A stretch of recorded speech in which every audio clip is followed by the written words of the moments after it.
नमस्कार दोस्तों, कैसे हैं आप सब लोग। आई होप कि आप लोग बहुत अच्छे होंगे। बस अभी बात कुछ ऐसी है कि जर्मनी में विंटर आ गया है और धीरे धीरे ठंड भी काफ़ी बढ़ रही है, जिसके कारण जो गैस है वो काफ़ी ज़्यादा कंज्यूम हो रही है अभी हीटिंग के लिए। अभी गैस के प्राइसेस काफ़ी हाई हो रखे हैं यहाँ पे, गैस और इलेक्ट्रिसिटी के, क्योंकि जो मैक्सिमम सप्लाई आती है जर्मनी में वो सारी सप्लाई है रशिया से, और रशिया और यूक्रेन वॉर के कारण जो सप्लाई में काफ़ी ज़्यादा दिक्कत हो रही है। तो बस मैं अभी बैठा हुआ था और मेरे को आइडिया आई कि क्यों ना हम डिस्कस करें आज की कैसे इलेक्ट्रिसिटी के प्राइसेस होते हैं यहाँ पे, और कितना जो मंथली एक्सपेंसेस होता है एज ए स्टूडेंट वो कितना रहता है। तो चलो उसी के बारे में डिस्कस करते हैं। तो सबसे पहले जब आप जर्मनी में आते हो तो जर्मनी में आने से पहले यहाँ की गवर्नमेंट का एक रूल है कि जब भी आप जर्मनी में आओगे तो आपको एक ब्लॉक अकाउंट करके जो है वो अकाउंट खुलवाना पड़ेगा। उसमें आपको अराउंड 11,000 यूरोस डिपॉजिट करने पड़ेंगे, और जब आप यहाँ जर्मनी में आ जाते हो तो आपको हर महीने कुछ अमाउंट आपको वो मिलता है डिवाइडेड बाय 12, जो भी होता है 11,000 यूरोस डिवाइड बाय 12, जो भी आपको अमाउंट बनता है वो आपको हर महीने आपके अकाउंट में आता है, ताकि आप अपना जो डेली एक्सपेंसेस है वो आप कर सके।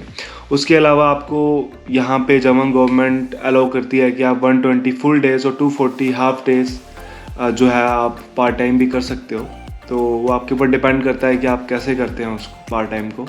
तो उससे भी आप अपने जो एक्सपेंसेस हैं वो मैनेज कर सकते हो और अपना जो ब्लॉक अकाउंट है उसको सेव कर सकते हो। अब बात करी जाए कि जो एक्सपेंसेस है वो कैसे रहते हैं यहाँ पे। तो सबसे बड़ा जो एक्सपेंस है वो है अकोमोडेशन। अकोमोडेशन जो है वो मंथली बजट का अराउंड 50% ले जाता है। तो अब जो अकोमोडेशन है वो भी डिपेंड करता है डिफरेंट फैक्टर्स पे कि आप कहाँ रह रहे हो, आप कौन सी सिटी में रह रहे हो, कितनी बड़ी सिटी है आपकी और कितने लोग हैं वहाँ पे। तो उसी के ऊपर डिपेंड करता है। फॉर एग्जांपल अगर आप छोटी सिटीज़ में रहोगे, लाइक होफ हो गया जहाँ पे मैं भी हूँ, तो आपका जो रेंट अमाउंट है वो अराउंड 200 से लेके 350 तक वेरी करता है। और जो रेंट होते हैं वो बेसिकली 2 टाइप्स के होते हैं। एक तो हो गया आपका वार्म रेंट, जिसमें आपका सब कुछ इंक्लूडेड है, like heating, electricity, water, sometimes liability insurance also, और रेडियो टैक्स। बहुत लोगों को पता नहीं होगा कि रेडियो टैक्स क्या होता है। ये जो टीवी वगैरह या रेडियोज़ पे जो भी चैनल्स आते हैं वो इसी टैक्स के द्वारा फंड होते हैं। नो मैटर आप वो रेडियो चलाते हो या टीवी चलाते हो, आपको वो रेडियो टैक्स भरना पड़ेगा पर हाउस। तो पर हाउस वो अराउंड 18.36 यूरोस होते हैं, जो कि अराउंड अगर हाउस में अगर एक पूरे अपार्टमेंट में 2 लोग हैं तो वो 18.36 यूरोस और 2 बंदों में डिवाइड हो जाते हैं। अगर एक ही बंदा है अपार्टमेंट में तो उसको वो अकेले देना पड़ेगा।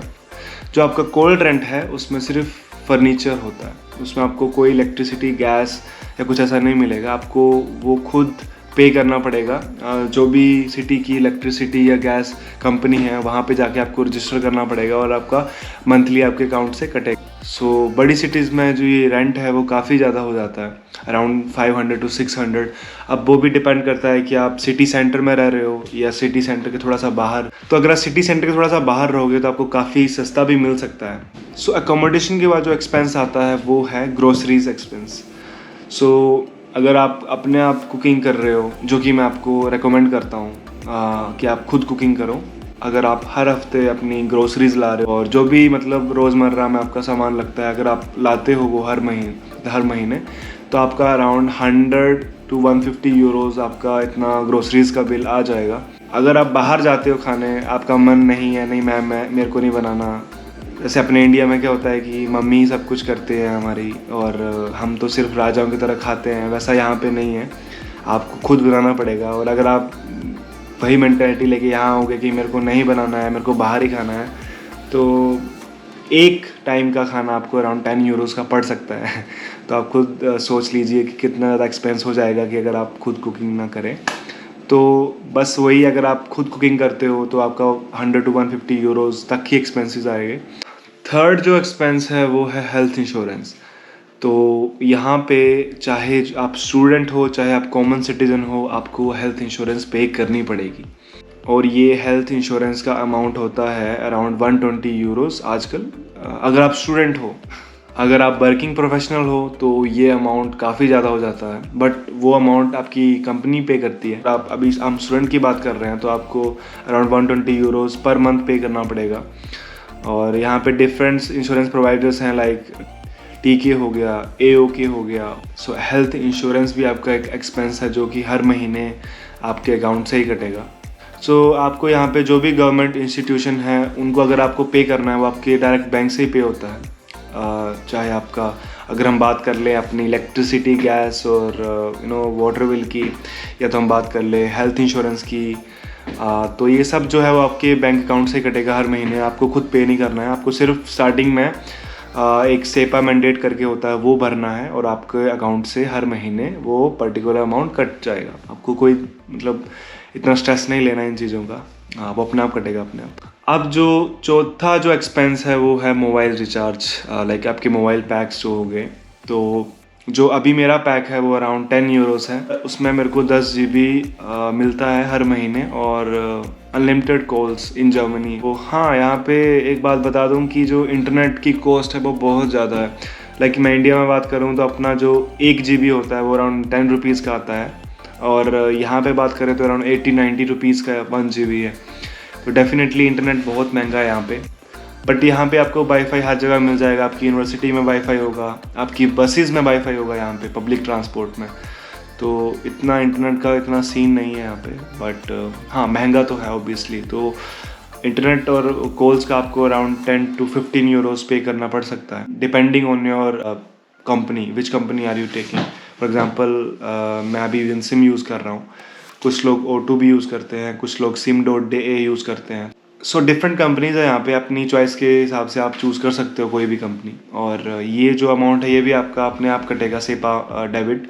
सो जो 5th पॉइंट है वो आता है आपका ट्रांसपोर्टेशन। बेसिकली ये सब पे एप्लीकेबल नहीं होता ये पॉइंट, पर जो भी स्टूडेंट्स पब्लिक यूनिवर्सिटीज़ में पढ़ते हैं उनको एक सेमेस्टर कार्ड करके मिलता है। तो बस वही कार्ड दिखाना होता है और जो स्टूडेंट्स हैं वो फ्रीली अपनी सिटीज़ में और आसपास की सिटीज़ में कहीं भी घूम सकते हैं उस कार्ड से। और किसी किसी स्टेट में तो आप पूरी स्टेट में घूम सकते हो, बट इस स्टेट में जहाँ पे मैं पढ़ता हूँ बवेरिया, यहाँ पे सिर्फ आप अपनी सिटी में और आसपास की 1-2 सिटीज़ है वहीं पे घूम सकते हो। तो जैसे आपको अपनी सिटी में कम्यूट करना है तो आपको फ्रीली आप वो कम्यूट कर सकते हो विदाउट एनी कॉस्ट। आपको सिर्फ वो कार्ड दिखाना है and you are free to move anywhere. And also अभी बहुत अच्छी एक खबर आई है, फ्रॉम जनवरी 2023 एक टिकट आ रही है 49 यूरोस की। तो उस टिकट को ख़रीद करके आप पूरी जर्मनी में घूम सकते हो विदाउट एनी अदर टिकट। तो वो टिकट होगी आपकी पब्लिक ट्रांसपोर्ट के लिए, हर ट्रेन होगी, आपकी ट्रैम्स होगी, बसेस होगी, किसी भी पब्लिक ट्रांसपोर्ट में आप फ्रीली घूम सकते हो विदाउट एनी अदर कॉस्ट। आपको सिर्फ 49 यूरोस की टिकट खरीदनी है वो, and you are free to go. So I am really looking forward to that ticket. And देखते हैं अभी जनवरी कब आता है और फिर हम ट्राई करेंगे कि और ज़्यादा घूमें जर्मनी में, क्योंकि 50 यूरोस में you have whole month to travel. तो या I am waiting for that. So ये थे कुछ मेन एक्सपेंसेस। अब मिसलेनियस एक्सपेंसेस भी होते हैं। फॉर एग्जांपल आप शॉपिंग कर रहे हो, सो अगर हम इन सारे एक्सपेंसेस को जोड़ें और एक रेंज बनाएं तो वो रेंज आती है अराउंड 550 to 700 यूरोस। अगर आप बहुत कम खर्चा करते हो, अगर आप बाहर कम खाते हो और घूमते वगैरह कम हो, शॉपिंग वगैरह कम करते हो, तो आपका अराउंड 550 तक हो जाएगा, मतलब 550 to 600। बट अगर आप घूमना पसंद करते हो, आप बाहर ज़्यादा जाते हो, आप खाते बाहर ज़्यादा हो, तो आपका जो मंथली एक्सपेंस है वो अराउंड 700 to 750। अगर आप मैक्स टू मैक्स भी मतलब यूज़ करते हो तो आपका 750 तक ही जाएगा। तो बस ये थे मेजर एक्सपेंसेस यहाँ पे जर्मनी में। अब जो ये एक्सपेंसेस हैं वो सभी के ऊपर एप्लीकेबल नहीं होते, यू नो। सो ये एक एवरेज रेंज है जिसके लाइक आप एक आइडिया ले सकते हो कि कितना एक्सपेंसेस आपका आ सकता है। बस यही था आज का वीडियो एक्सपेंसेस के बारे में। और मैं एक बात भी कहना चाहता हूँ कि प्लीज़ इस वीडियो को लाइक करिए और चैनल को सब्सक्राइब करिए। आपका कोई एक्सपेंस नहीं लग रहा है इसमें। सो अभी जो भी स्टूडेंट्स प्लान कर रहे हैं जर्मनी आने के लिए, उनमें से काफ़ी लोगों के मेरे को मैसेज भी आ रहे हैं इंस्टाग्राम पे, और मैं ट्राई कर रहा हूँ कि रिप्लाई करूँ। बट कभी कभी क्या होता है कि यूनिवर्सिटी के साथ साथ थोड़ा डिफ़िकल्ट हो जाता है रिप्लाई करना। But I try my best to reply everyone. So आप लोगों के अगर क्वेश्चन हैं तो आप प्लीज़ मेरे इंस्टाग्राम पे मेरे को मैसेज कर सकते हैं। यहाँ पे ये मेरा इंस्टाग्राम का लिंक रहा। तो आप मेरे को इंस्टाग्राम पे भी फॉलो कर सकते हैं, वहाँ पे मेरे को आप क्वेश्चंस पूछ सकते हैं। और बस यही था आज का वीडियो, और मैं मिलूँगा आपसे एक ऐसे ही एक इन्फॉर्मेटिव वीडियो में। तब तक के लिए बाय बाय, टेक केयर, जय हिंद।